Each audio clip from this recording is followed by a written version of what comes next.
स्वागत है दोस्तों आपका हमारे चैनल पे जिसका नाम है एपिसोड एक्सप्लेन। तो दोस्तों आज जो मूवी आपके सामने लेके आए हूँ उस मूवी का नाम है the corpse of Anna Fritz, जो कि 2015 में आई थी। तो चलिए शुरू करते हैं मूवी की एक्सप्लेनेशन। तो मूवी शुरू होती है और हमें एक हॉस्पिटल में एक मॉर्ग यानी मुर्दा घर में किसी की डेड बॉडी को ले जाते हुए दिखाया जाता है।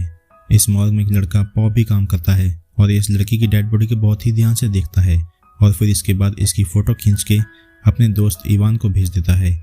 इस लड़की की तस्वीर देख करके पॉ के दोस्त इवान और जावी फौरन हॉस्पिटल पहुंच जाते हैं और फिर पॉ इन दोनों को लेकर के मॉर्ग में आता है, जहां पर ये तीनों फिर से इस लड़की की डेड बॉडी को बहुत ही ध्यान से देखते हैं और काफ़ी खुश होते हैं क्योंकि ये डेड बॉडी स्पेन की एक बहुत ही फेमस और ब्यूटीफुल एक्ट्रेस एना फ्रिट्ज की लाश है। लेकिन जावी को ये देख करके बिल्कुल भी अच्छा नहीं लगता और वो यहाँ से जाने लगता है, लेकिन दोनों उसे रोक लेते हैं और फिर तीनों मिलकर यहीं पे ड्रग्स लेते हैं।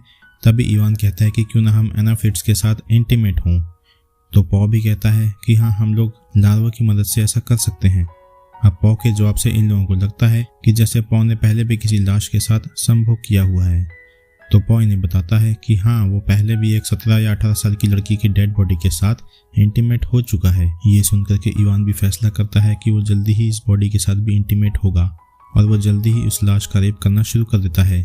जावी इन सबसे बिल्कुल भी खुश नहीं होता है और यहाँ से जाने की कोशिश करता है, लेकिन पॉ से कहता है कि हमें ऐसा मौका दोबारा नहीं मिलेगा और इसीलिए जावी ना चाहते हुए भी कहीं ना कहीं रुक जाता है। अब इवान के बाद पॉ एना का बलात्कार करने जाता है और जब वो ऐसा कर ही रहा होता है तभी एना की लाश अचानक से जिंदा हो जाती है और उसकी आंखें खुल जाती हैं, यानी कि एना जिंदा हो चुकी है और वो देखती है कि पॉ उसका बलात्कार कर रहा है। लेकिन एना हिल नहीं सकती है, इसी वजह से वो उसे नहीं रोक पाती और पॉ उसका बलात्कार किए जा रहा था। लेकिन पॉ जब देखता है कि एना की आंखें खुली हुई हैं तो वो चिल्ला के दूर हट जाता है और पॉ के चिल्लाने की आवाज़ सुन करके इवान और जावी वहां पर आ जाते हैं और ये लोग देखते हैं कि एना जिंदा है। अब ये लोग टेंशन में आ जाते हैं क्योंकि एना ने सबको उसका बलात्कार करते हुए देख लिया है और ये एक फेमस एक्ट्रेस भी होती है, इसलिए पूरी दुनिया को पता चल जाएगा कि ये तीनों इसके साथ क्या कर रहे थे। जावी यहाँ पे एना को पानी देता है और डॉक्टर बुलाने के लिए भी इन लोगों को कहता है, लेकिन इवान मना करते हुए कहता है कि अब हम लोगों के पास केवल 2 ही ऑप्शन है, या तो हम एना को यहाँ से जाने दें जिससे हमें पूरी जिंदगी के लिए जेल हो जाएगी, या फिर दोबारा हमें एना को मारना होगा। इवान की बातें सुनकर के जावी बिल्कुल भी तैयार नहीं होता है और वो कहता है कि वो सारे आरोपों को अपने ऊपर ले लेगा, लेकिन इवान फिर भी नहीं मानता और फिर इन तीनों में बहस होने लगती है। इसी बीच जावी यहाँ से बाहर जाने की कोशिश करने लगता है, लेकिन इवान जावी को मार करके बेहोश कर देता है और फिर जावी को ये लोग बाथरूम में छुपा देते हैं। फिर इवान और पॉ मिलकर सोचते हैं कि एना को कैसे मारा जाए, क्योंकि अगर एना जिंदा रहती है तो इनके बचने का कोई भी रास्ता नहीं होगा। और फिलहाल के लिए जावी, जो कि मर चुका होता है, इवान उसकी लाश को ठिकाने लगाने के लिए हॉस्पिटल के बाहर जाता है और पॉ यहीं पे रुक करके एना को बांध देता है और सबूतों को मिटाने की कोशिश करता है। एना यहाँ पे पॉ को कहती है कि वो किसी को भी कुछ नहीं बताएगी, बस उसे जाने दे, लेकिन पॉ नहीं मानता है क्योंकि उसने एक तो एना पर विश्वास नहीं होता है और दूसरा वो इवान से डरता भी है।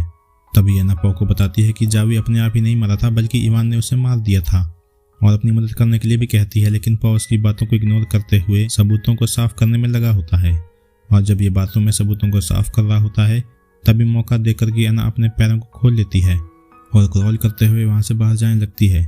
इधर इवान जब वापस आता है तो वो देखता है कि एना यहाँ पर नहीं है और फिर दोनों एना को ढूंढने लगते हैं। एना किसी तरह से छुप के लिफ्ट में चली जाती है और लिफ्ट का दरवाजा बंद करने वाली होती है, तभी इवान इसे पकड़ लेता है और इसे घसीट करके वापस मॉर्ग में ले आता है। अब ये दोनों बेडशीट की मदद से एना के मुंह को दबाकर उसे मारने की कोशिश करने लगते हैं। हालांकि पॉ यहाँ पे ऐसा बिल्कुल भी नहीं करना चाहता था, लेकिन इस सिचुएशन के कारण वो भी मजबूर होता है और आखिरकार एना की सांसें रुक ही जाती हैं, यानी एना दोबारा मर चुकी है। अब इसके बाद इवान डस्टबिन में जावी की बॉडी को रख के वहां से चला जाता है और पॉ को एना के शरीर पर लगे सारे निशान को मिटाने के लिए कहता है। फिर पॉ एना के पूरे शरीर को साफ करता है और सबूतों को मिटाने लगता है। इधर इवान भी जावी की डेड बॉडी को रोड के किनारे फेंक देता है।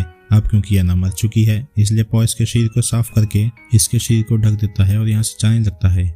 तभी पॉ देखता है कि एना की बॉडी में फिर से हरकत शुरू हो गई है और इसकी बॉडी से शीट को हटा करके देखता है तो देखता है कि एना की आंखें बंद है। तभी एना से कहता है कि तुम मरने की एक्टिंग करती रहो और तब जाकर के एना अपनी आंखें खोलती है, यानी कि ये मरी नहीं थी बल्कि मरने की एक्टिंग कर रही थी। और पॉ भी दरअसल में एना को बचाना चाहता था और इसने काफी कोशिश भी की है, पर तभी यहाँ पे इवान आ जाता है और एना फिर से डेड बॉडी की एक्टिंग करने लगती है। अब इवान यहाँ पर आकर के देखता है तो सारे सबूत मिट चुके होते हैं और ये एना की बॉडी को चेक भी करता है, लेकिन एना बहुत अच्छी एक्ट्रेस होती है इसलिए इवान को थोड़ा भी शक नहीं होता कि वो जिंदा है और दोनों फाइनली राहत की सांस लेते हुए वहाँ से जाने लगते हैं। तभी अचानक से इवान को याद आता है कि उसका पर्स मॉर्ग में ही छूट चुका है और वो वापस जाने लगता है। पॉ उसे रोकने की कोशिश करता है और कहता है कि उसका पर्स उसे कल मिल जाएगा, पर वो नहीं मानता और जब वो वापस मॉर्ग में आता है तो देखता है कि एना वहाँ पे नहीं है और वो जिंदा है। इवान ये देख करके गुस्से से पॉ का गला दबाने लगता है, लेकिन बाद में उसे वो छोड़ देता है और कहता है कि अगर उसे जेल जाना है तो शौक से जाए।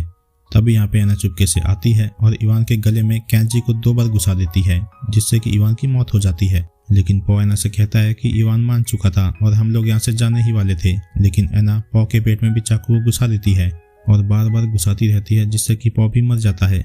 यानी कि एना की जान बच गई है, लेकिन इसकी आंखों में मायूसी भरे आंसू भी होते हैं। और इसी के साथ ही मूवी यहाँ पे खत्म हो जाती है। तो दोस्तों, आपको मूवी की एक्सप्लेनेशन कैसी लगी? अगर एक्सप्लेनेशन पसंद आई है तो चैनल को लाइक और सब्सक्राइब कीजिए। अब मिलते हैं अगले एक्सप्लेनेशन में, तब तक के लिए अलविदा।